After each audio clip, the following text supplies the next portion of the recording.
North County Pipeline, coming to you this day over a couple of things I wanted to talk to you guys about. Last video, I totally spaced on the American Airlines starting service at McClellan Palomar Airport in Carlsbad.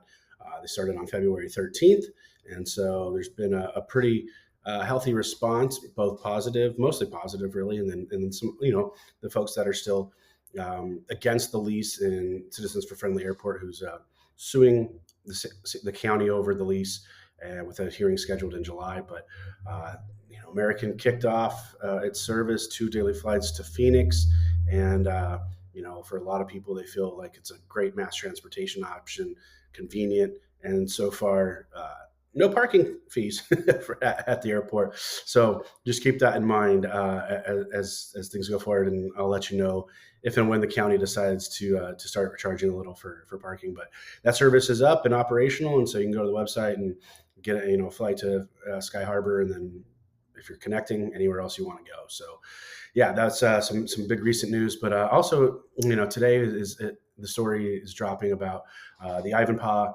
solar facility out there on I-15 when you drive into Vegas from California.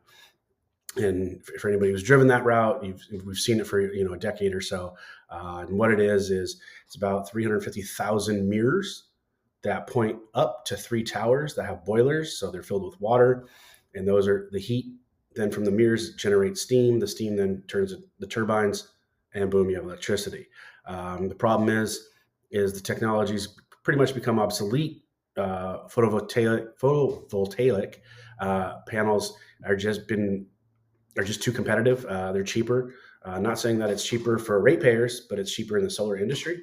And so that facility, basically PG&E said, we're done. We're going to go before the California Public Utilities Commission, try and terminate the agreement. So PG&E and then Southern California Edison were both the two buyers of that energy. But the challenge is that the facility never really met its goals on generation. And then the cost to the ratepayers, according to some reports, is 5 times higher than other solar options or other generation options. So that's just a massive cost increase. And so PG&E wanted to save its ratepayers money by getting rid of an expensive source of energy, get that off the books. It seems likely that Edison will follow suit soon. But in this initial release, it was just PG&E that will cease operations or buying energy in 2026. So 2 of the towers, there's 3, will shut down in January 2026, and we'll go forward from there. And most likely the plant will shut down once Edison decides to end its agreement as well.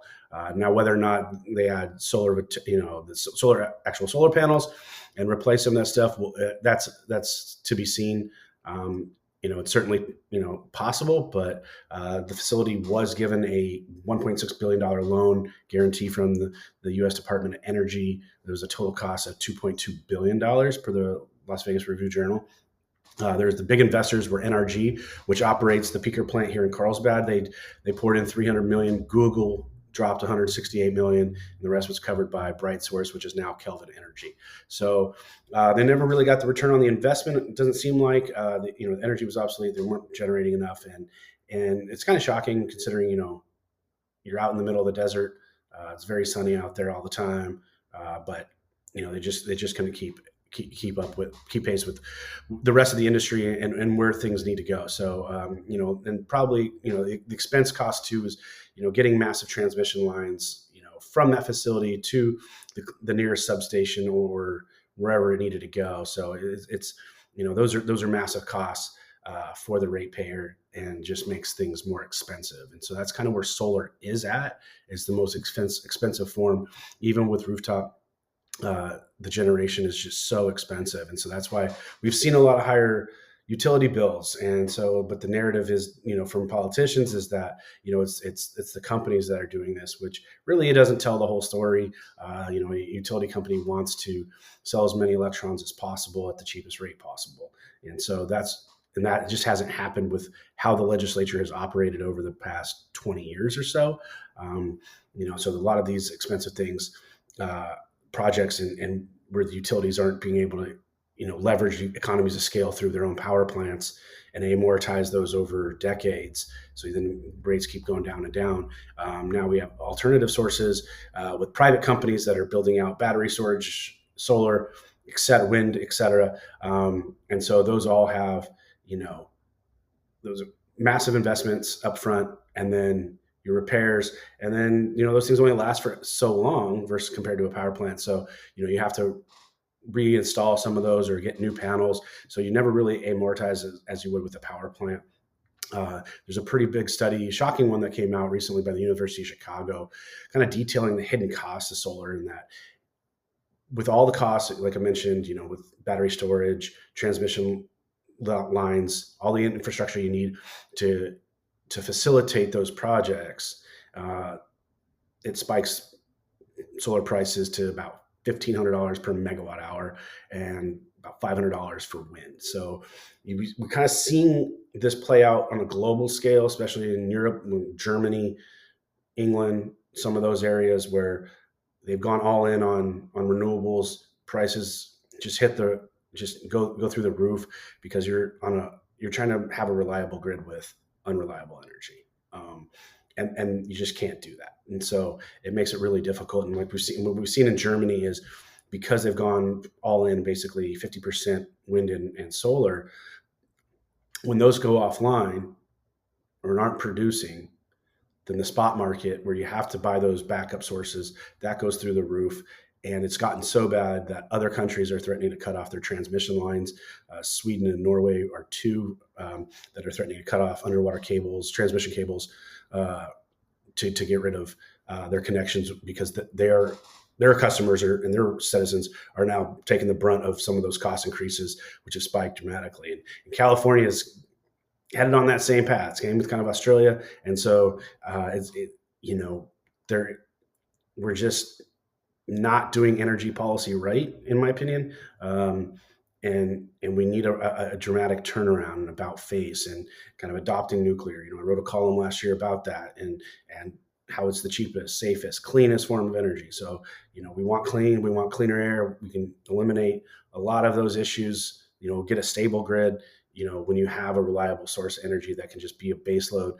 70, 80, 90% of the state should be powered by that. You can throw in some hydro, maybe have gas, your peaker plants just as a natural backup, where you can incorporate some of that solar that's already in there. And, we can really move forward as a state and an economy, which we know with Silicon Valley and some of the things that are going down, AI centers, data centers, those type of things that take up massive amounts of power. It's just not going to happen with, renewables. And then your battery plants or your battery storage facilities that are just 4 hours. So 4 hours doesn't, you need 24/7, 365, every second, every day. And we know with battery storage, there's some challenges. There's just a big fire up at Moss Landing, displaced about 1,500 people, just toxic materials going about 5 miles out from that fire. And so it's third or fourth fire in the last 5 years or so. So it's really challenging. And when you have those type of issues, that comes with the cost, right? You have to replace everything. And then so it just makes it more and more expensive. So we just need a different mindset, to come into play and really work on our energy policy to really get to meet the goals that we want. Everybody wants cleaner air, and within the energy sector to reduce those, it's going to be a nuclear route. And so that's, and it'll be a cheaper route too. And so we can get rid of some of these things that the legislature has mandated over the past to reduce those costs, to make it more affordable for residents. You can't talk about cost of living and then give them the highest, energy generation sources, that just contradicts each other, doesn't play. And let the utility companies do their thing. They're already highly regulated. It's probably the most, regulated industry in the country outside of, a nuclear facility. But there are already guardrails in place, with investor owned, they can't charge people for wildfires, things of that nature. They're the ones that are upgrading the grid. Rooftop solar does take away money from those efforts. So if you have rooftop solar, you're being subsidized. It's just how it is. It's about an $8 billion cost shift at this point. So anybody who doesn't have solar, their rates go up. community choice energy program, same kind of thing. It's just a middleman. They're just buying energy, and most of it's renewable, so that's going to be a higher price point for those customers. And so again, those entities aren't really contributing to the grid as much as probably they should be. So we just need to have a hard look. Some legislators have some discussions with energy experts, sit down, formulate a plan. Will that happen? Probably not, but one can lobby for that and push for that. But so yeah, it's just an interesting story. I thought I'd drop on you guys, with the Ivanpah facility. And another problem with that one too is, and I've been hearing this for years. I grew up in Vegas, still have a lot of friends out there. So when that did come online, just the thing is, it would do to birds. Like bird flies over and it's just boom, cooked. The little hearts would explode, or they get overheated so fast because that concentration from the mirrors to the towers, just that increase in temperature was overwhelming. The estimates are at least 6,000 birds killed every year. So environmentalists are pretty furious about that. But so that will at least stop. Hopefully, that'll stop, and so in those migratory patterns, we can save some birds, keep some of those ecosystems thriving or getting back to a position where they can thrive. So yeah, just interesting stuff with the energy sector in the state right now. And so we'll see kind of how the dominoes fall from this, and what the play is for some of the policymakers up in Sacramento, and seeing if we can't take some more sensible approaches to our energy generation, and how we look at the utility companies and their roles in this. So that's a whole complex, deep subject that we can get into over the course of the year, which I intend to do. But for right now, we'll just kind of leave it there. And so I'll see you guys soon.